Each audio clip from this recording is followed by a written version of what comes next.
Halo teman-teman, untuk kalian yang belum subscribe di channel ini, tolong di subscribe dulu ya, biar kita tetap semangat bikin videonya.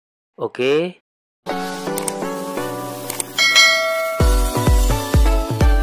Yaitu haji dan umroh dilaksanakan bersama-sama.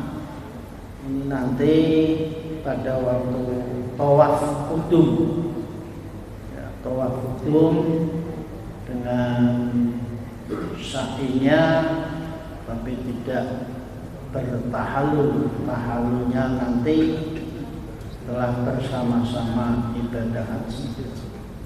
Yang ketiga yaitu haji ifrad. Haji ifrad ini hajinya dahulu, umrohnya kemudian. Ini kalau jamaah haji yang datang dari Pekalongan, kalau haji ifrad ini nanti umroh belum dilaksanakan. Jadi begitu masuk ke Masjidil Haram, tawaf qudum, dan tidak boleh melepaskan pakaian ihram.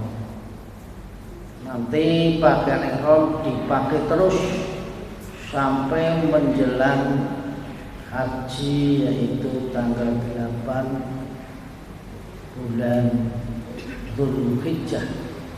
Mudah-mudahan mereka sehat walafiat, Allahumma amin, melaksanakan ibadahnya dengan rukunnya, dengan kewajibannya, dan menghindari apa-apa yang menjadi batalnya haji.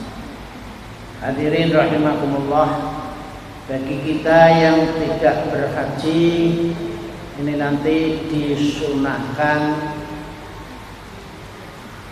puasa tanggal 1 bulan Dzulhijjah.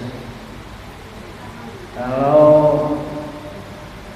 di kalender ini tanggal 29, ini berarti dikurangi 9 hari, itu tanggal 20 kurang lebihnya. Nanti bapak-bapak dan ibu-ibu disunahkan, hukumnya sunnah. Bagi yang mengerjakan akan mendapat pahala, bagi yang tidak mengerjakan juga tidak mendapat apa-apa. Oleh karena itu Kanjeng Nabi memberikan satu toleransi bagi mereka yang tidak berpuasa, silakan niat nawaitu shauma rutin an adai bukan fardhi, an adai syahri Dzulhijjah. Niat ingsun poso mengko esuk tanggal 1 bulan Dzulhijjah. Puasanya hanya 9 hari bagi yang mampu. Bagi yang tidak mampu ya silakan 1 hari. Yang paling baik yaitu tanggal 8 dan 9 Dzulhijjah. 8 harinya namanya hari Tarwiyah. Kalau 9 namanya hari Arafah. Dan 10 namanya hari Idul Adha. Bagi ibu-ibu terutama yang kemarin bolong puasanya, dalam artian ada udzur, silakan menghubungi, yaitu hari-hari yang baik. Ibu-ibu khususnya bagi yang akan nyauri melunasi puasa Ramadan kemarin, niatnya wajib. Nah, itu Ramadan an adai untuk Ramadan. Jadi niat itu poso di poso di nyauri utang. Dan nanti kalau apabila ibu yang kemarin tidak berpuasa karena ada udzur, maka ketika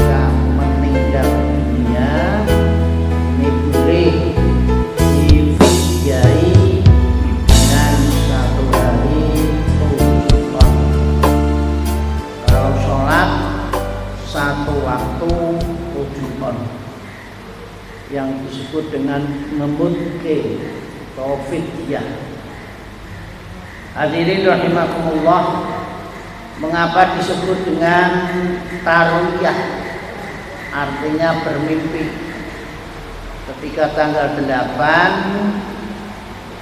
Nabi Ibrahim bermimpi, yaitu ditakdir oleh Allah Subhanahu wa taala karena beliau telah bersumpah, lau kuntali ibnun la'azbahan, demi Allah andaikan saya punya anak laki-laki akan saya korbankan. Inilah sumpah Nabi Ibrahim. Ketika itu Nabi Ibrahim belum mempunyai anak. Nah, ketika anak itu lahir, berkembang sampai ada yang mengatakan dalam kitab itu 7 tahun, maka sumpah Nabi Ibrahim ini ditakdir oleh Allah. Ketika itu Nabi Ibrahim berkorban tidak sedikit 1000 kambing, 300 Masya Allah sapi, 300 sapi, Masya Allah, dan ombaknya itu ada 500. Masya Allah. Ini Nabi Ibrahim melihat korban semacam itu, malaikat melihat terkejut, sehingga malaikat, bukan malaikat saja, di dalam kitab Majalijus Saniyah diterangkan, dalam Riyadhus Shalihin juga diterangkan, Nabi Ibrahim dilihat oleh para malaikat ibad blogone dermawan Nabi Ibrahim. Ini keajaiban Nabi Ibrahim. Bukan malaikat saja, tapi penduduk bumi juga ikut mangalembono, ngalem karo Nabi Ibrahim atas dermawannya. Nah, ketika itu hadirin rahimakumullah, untuk membuktikan bahwa sumpah dari Nabi Ibrahim ini untuk dilaksanakan, lalu Nabi Ibrahim walamma ra'a fil manami anni azbahuka fanzur madza tara. Ketika malam tanggal 8 Nabi Ibrahim bermimpi, dan mimpinya disampaikan kepada anaknya. Bagaimana? Walamma ra'a fil manami anni azbahuka fanzur madza tara. Gus Ismail, aku mengimpi kau nyembelih sirah. Bagaimana pendapatmu? Ini namanya jadi orang tua tidak otoriter, bermusyawarah dengan anaknya. Maka kita sebagai penganut daripada ajaran Nabi Ibrahim, bagi orang tua kalau punya kemauan, punya rencana, sebaiknya dikonsultasikan dengan keluarga, bagaimana Nabi Ibrahim. Nah, ketika itu Nabi Ismail menjawab. Jawabannya Nabi Ismail, silahkan, kalau itu perintah dari Allah.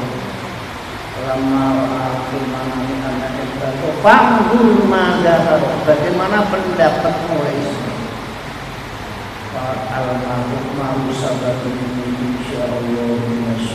Silakan Pak, kalau itu perintah Allah. Inilah taatnya seorang anak kepada seorang ayah. Ini bisa ditiru di dalam keluarga kita. Hadirin rahimakumullah, ketika Nabi Ibrahim ini akan melaksanakan perintah Allah untuk menyembelih anaknya, ini dari segi sosial ini ada semacam kontradiksi. Wong anaknya Pak disembelih bapakane. Ini karena hubungannya bukan penyembelihannya, tapi dinilai dari segi syariat adalah perintah. Apakah Nabi Ibrahim ini masih cenderung cinta dengan anaknya atau cinta dengan Allah Subhanahu wa ta'ala? Ini penilaiannya seperti itu. Jadi tidak dinilai dari kekejaman Nabi Ibrahim melaksanakan penyembelihan pada anaknya.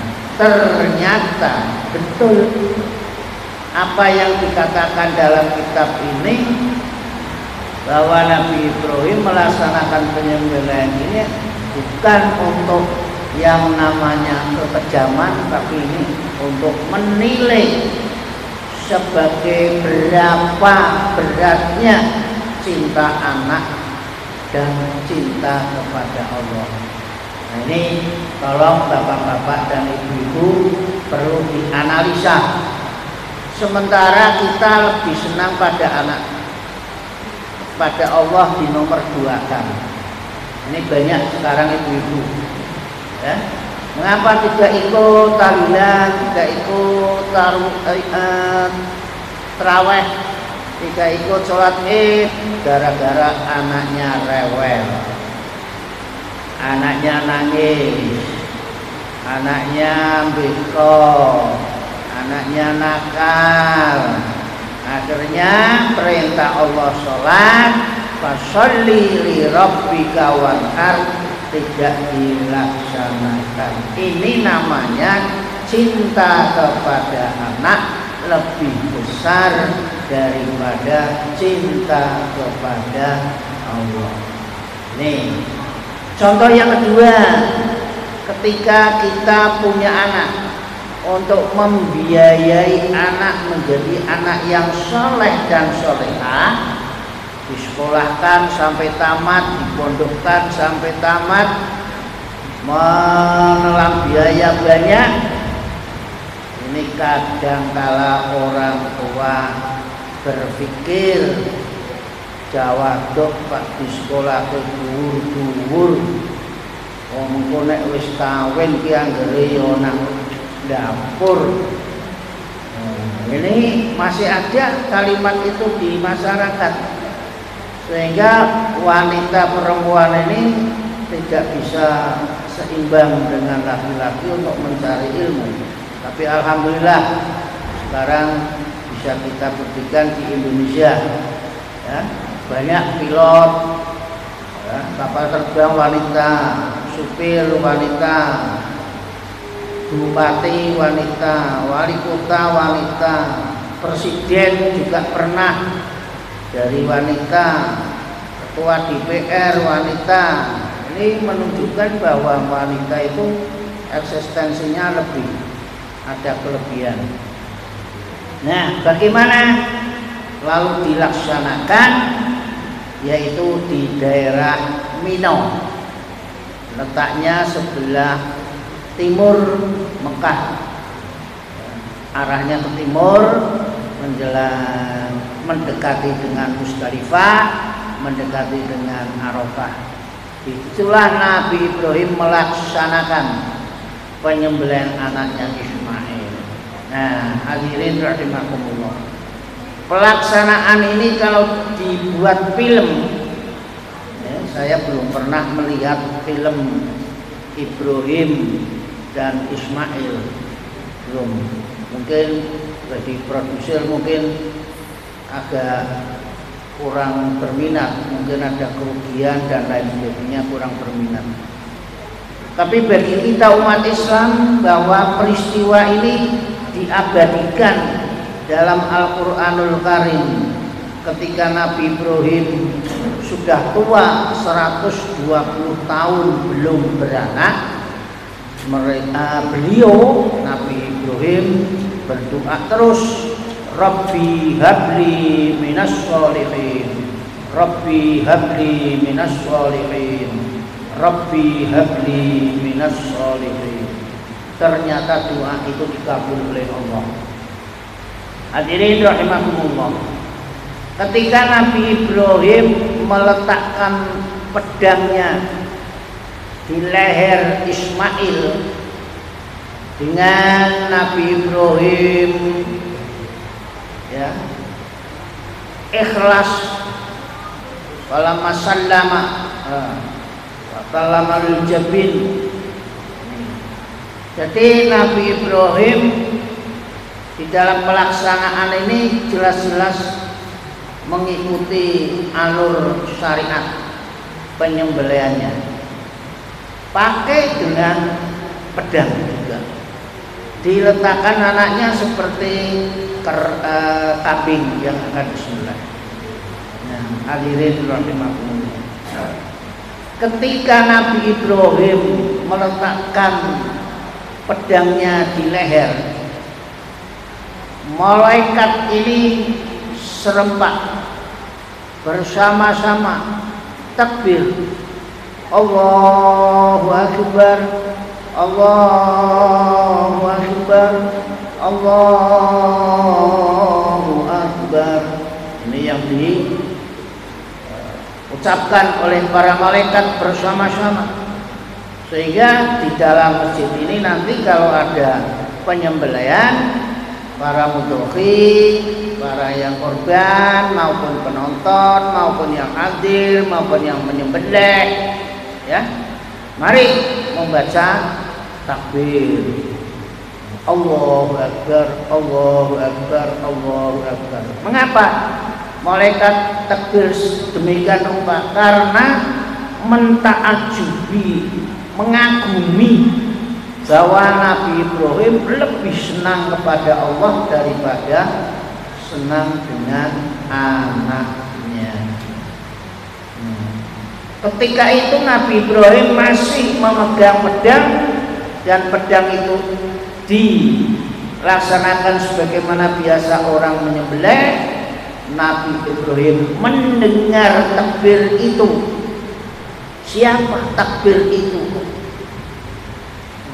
Fanadainahu ayya Ibrahim.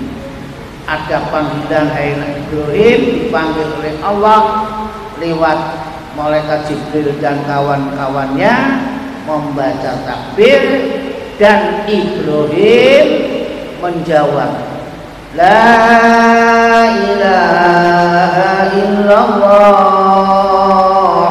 wallahu akbar. Nabi Ibrahim membaca tahlil. Maka ketika takbir jangan Allahu Akbar tok, ya. Jadi takbirnya 3 kali. Allahu Akbar, Allahu Akbar, Allahu Akbar. La ilaha illallah wallahu akbar. Jadi takbir itu dimulai dari para malaikat, diteruskan oleh Nabi Ibrahim. Nah, ketika Nabi Ibrahim membaca la ilaha illallah wallahu akbar, Nabi Ismail yang tidur seperti kambing akan disembelih bangun glilir krungu suarane bapakane tahlil wau. Nabi Ismail berkata, Allahu akbar walillahil hamd. Nabi Ismail glilir karena pak disembelih, didelok bulune ya ana getihe, tapi dudu getihe Nabi Ismail yaiku getihe sinten Bu? Dudu sapi, dudu kebo, tapi wedhus. Wedhuse sapa? Wedhuse Habil, anake Nabi Adam. Ketika dua-duanya Habil dan Qabil disuruh korban.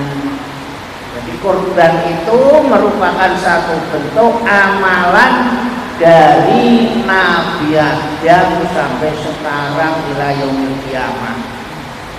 Makanya jangan sampai ketinggalan ibu-ibu.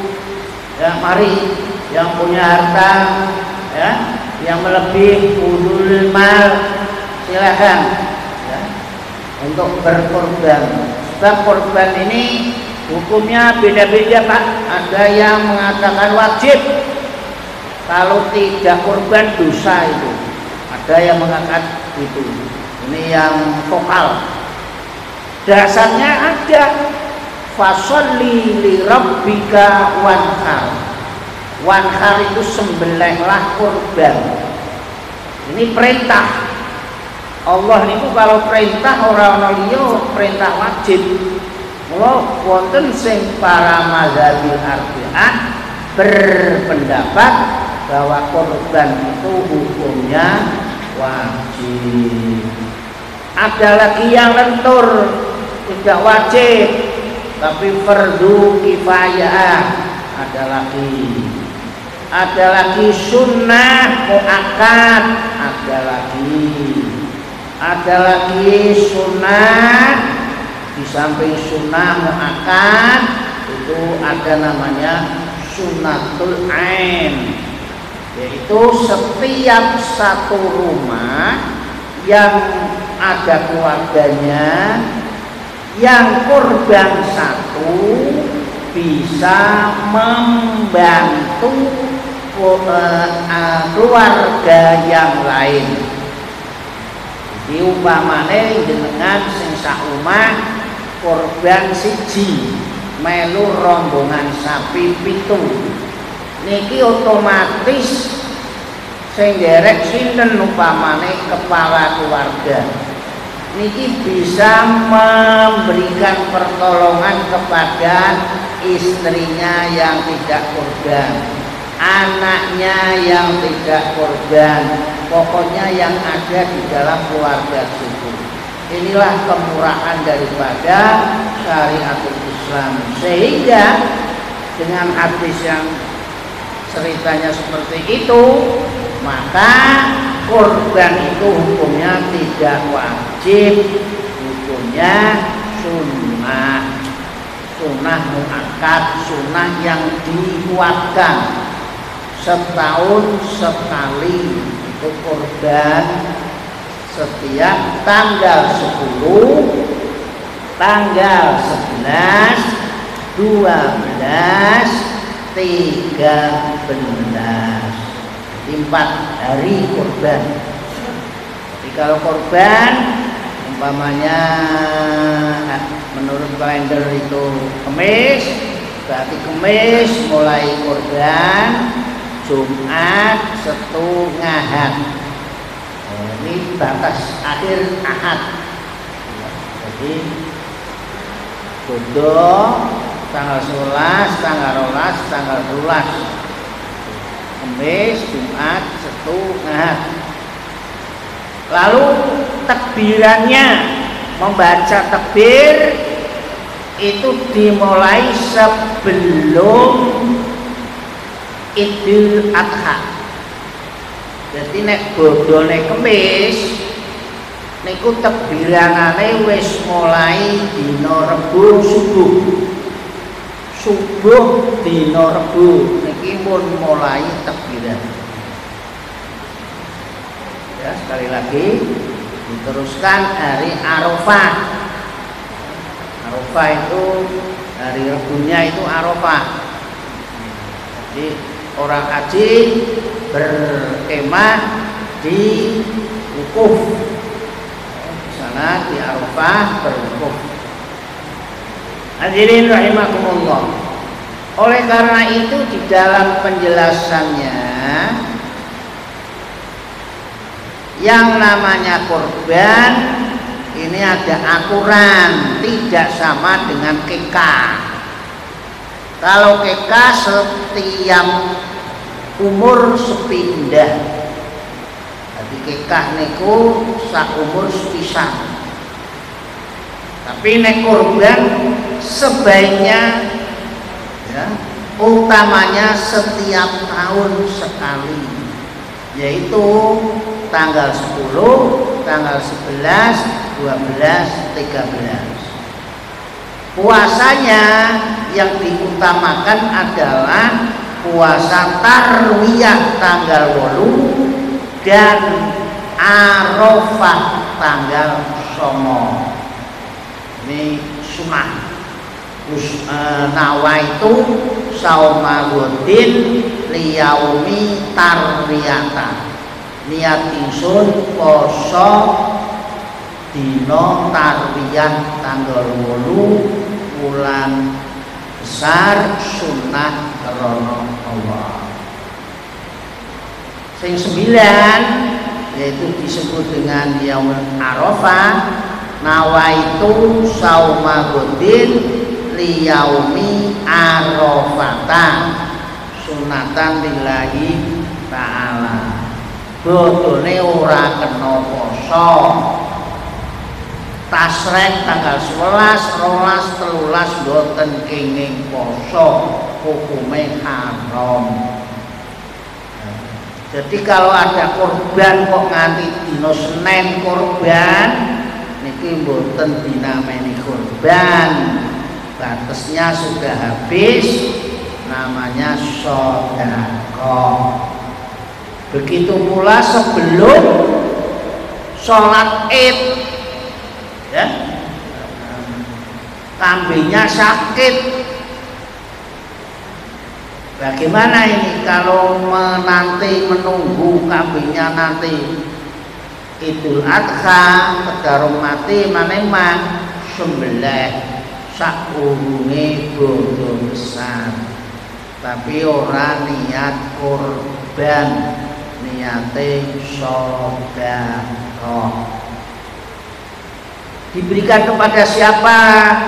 Diberikan kepada fakir, miskin, utamanya tonggo, teparo, sanak kadang famili. Orang kaya boleh menerima, tapi ya sebaiknya yang kaya ya jangan menerima. Tapi di dalam kitab syariah ini boleh, dalam artian boleh itu ya menerima boleh, tidak menerima ya tidak apa-apa, diberikan kepada yang lain saja boleh. Jadi bedanya kalau korban dengan kekah, kalau korban itu mentah, dagingnya mentah, dibagikan mentah. Kalau kekah dibagikan mateng. Ini bapak-bapak harus berilmu syariat. Jangan membuat suatu metode cara yang melanggar syariat. Ini saya mendengar dari organisasi yang lain, ya. Jadi korban itu tidak diberikan pada orang yang dagingnya mentah, tapi langsung dimasak di dalam kaleng. Jadi meh koyo masakan iwak niku lho Bu. Namine napa? Kaleng dilebokke, jerone kaleng wonten iwake sing wis garek mangan niku lho. Iwak kaleng nggih. Niku daging kaleng kok korban, itu menurut syariat tidak pas. Nah, yang namanya kekah itu juga ada aturannya. Artinya sebaiknya sebelum anak itu balik, sebaiknya. Jadi seminggu setelah lahir diadakan kekah bersama, diberi nama, minta doa restu pada sanak kadang famili andai taulang tonggo teparo. Kok urung mampu ditunda. Ditunda boleh. Itu nanti kalau ibunya sudah sehat 40 hari. 40 hari kok belum punya uang untuk beli wedhus, kerbau, ya, atau sapi, jarang sekali kalau kekah pakai kerbau, pakai sapi, biasanya ya domba atau kambing. Ditunda lagi setelah ibunya nifasnya bersih, yaitu sekitar 60 hari. 60 hari masih belum mampu, ya ditunda lagi, nanti bayinya umur 7 tahun. 7 tahun belum mampu, tapi sudah ada bayinya lagi. Ini ada 2 bayi yang belum dikikahi ini nantinya. Ya. Maka bagi ibu-ibu yang anaknya cepat melahirkan, cepat hamil, sebelum disusul bayi yang lain, bayi yang pertama itu dikikahi dulu sebaiknya. 7 tahun belum mampu, ditunda lagi 10 tahun. Ketika anak itu sunat, makanya walimahnya 2, walimah khitan dan walimah akikah. Sate ini ya loro, ndoke ya loro, dan seterusnya. Itu kalau mampu. Kalau tidak mampu, bedanya yang jelas, kalau korban yang korban laki-laki mau perempuan sama, nilainya sama, ya. Kambing 1, laki-laki juga 1. Tapi kalau akikah ada perbedaan yang menyolong. Kalau anak laki-laki 2 kambing, kalau anak perempuan 1 kambing. Umur 10 tahun orang tuanya belum mampu, tapi aneh dan ajaib, aneh bin ajaib, terutama daerah Pekalongan, daerah kita sendiri, lebih mampu kredit vario, kredit mio, kredit Honda yang sebulan 500.000, kalau dikalikan setahun menjadi 6 juta. Kena gawe kekah anak lanang wedhus loro, tapi ora ditukoke wedhus, dikreditke vario. Lho niki Pak, jalaran apa vario kena tumpaki nang donya.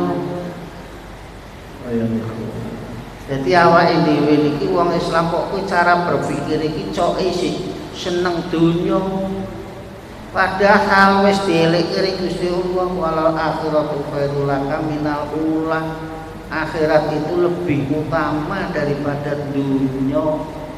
Sebabnya apa? Wal akhiratu khairu wa abqa. Sebabnya akhirat itu lebih tetap, lebih dominan, lebih langgeng daripada dunia. Nek dunia ana musibah nyong sampean mati, nang akhirat ora ono, nang akhirat mati karena hidup semua. Inilah, mari kita berpikir bagi orang-orang Islam yang mampu. Malah wonten hadis sing keras nang kitabku, sapa wonge sing mampu korban kok ora gelem korban, mati ya sakarmu. Pak mati Yahudi, pak mati Nasrani sakarmu. Niki hadis keras Pak. Masya Allah sakore. Jadi napa namine jangan dipelintir loh Pak. Jadi jangan dipelintir. Ini hadis memang vokal, rawahune vokal. Tapi ada yang lentur juga. Sapa wonge sing ora iso korban wis dikorbanke ring Kanjeng Nabi. Sebab Kanjeng Nabi nalika piyambake korban dikorbanke min ummati, saking umatku. Jadi aja pratin sampean sing ora korban. Sing ora korban iki jebono ya wis dikorbanke ring Kanjeng Nabi. Itulah pemimpin. Mikirke anak buah sampai-sampai sing ora korban ki mek aja tercantum hadis wau sing vokal. Masya Allah, terima kasih Kanjeng Nabi. Mbok menawa ana sing padha sugih nang kene ora korban, aja minder. Pede mawon, aku wis korban. Kapan? Oh wis dikorbankan Kanjeng Nabi kok. Tapi de duit eman-eman kuwi sing ora bener. Tak balen meneh. Lha niku. Dadi wong medhit niku alasane werna-werna. Isih Pak nggo gawe anu asal iki. Nyekolehkan isih Pak nggo gawe. Oh wis werna-werna. Memang wong medhit niku subhanallah. Banyak alasan-alasan untuk menyingkir renggone mau suhaya.